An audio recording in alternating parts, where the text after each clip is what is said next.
he said something very key. He said that this is the time, now is the time for us to speak the truth of the living word and not our opinion. So when the fishermen were fishing and they had fished all night and they didn't catch anything, and Jesus said, go back out, launch in the deep. I'm gonna stop right there for a second.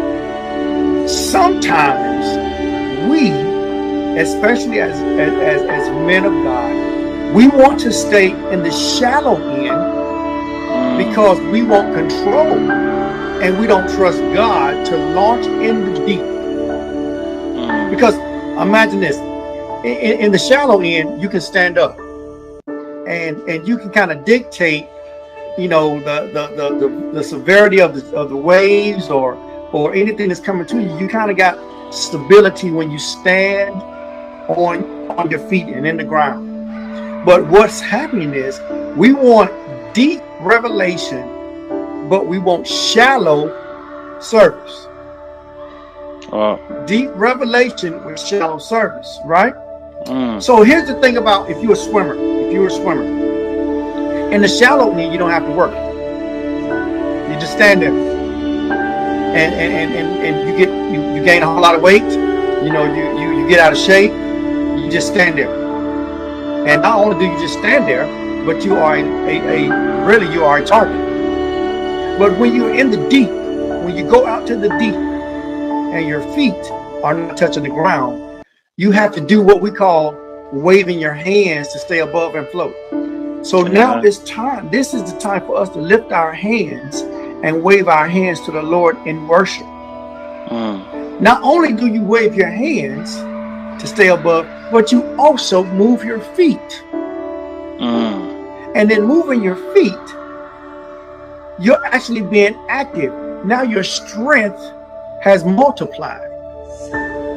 So when the enemy comes in like a flood, the Spirit of the Lord will lift up a standard. Here we go about standards, right? So it is so easy, especially in today's world, to conform to what the world says, because we all want to be popular. We all want to be known. We all want to have this status. So it's easy to conform to what the world wants to do. But then when God is telling us to launch out into the deep, just trust me enough to launch. Yeah, I know you've been dealing with what you're dealing with for years. I know it. I know you've been molested.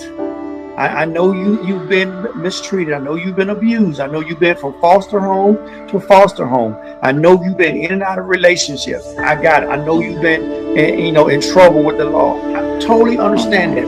But just this one time, trust me enough to launch out into an area, into a territory that's not so comfortable to you. Wow. Discomfort, sometimes discomfort brings and delivers deliverance. In order for us to be delivered sometimes, and in most cases, the discomfort has to occur. Your flesh, there's nothing good that's dwelling in your flesh.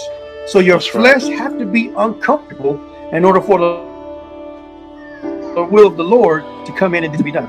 Proverbs 3:5, it says, trust in the Lord with all of your heart, not part of your heart, but all of it, and lean not on your own understanding. Your own understanding is your flesh, it's your emotions, it's your feelings. So if we depend on how we felt, if we moved on how we felt, then where's the trust when it comes to God? So once again, we're launching out into the deep because we want a deep conversation, we want a deep relationship, we want a deep revelation, we want deep favor, we want deep deliverance. But we cannot, my brothers and who is ever on the broadcast in the streaming live, we cannot expect for God to give us deep revelation when we're chilling and hanging out in shallow grounds. It's time to exercise. It's time to exercise. We got to launch out. Amen. Amen. Let me get off here.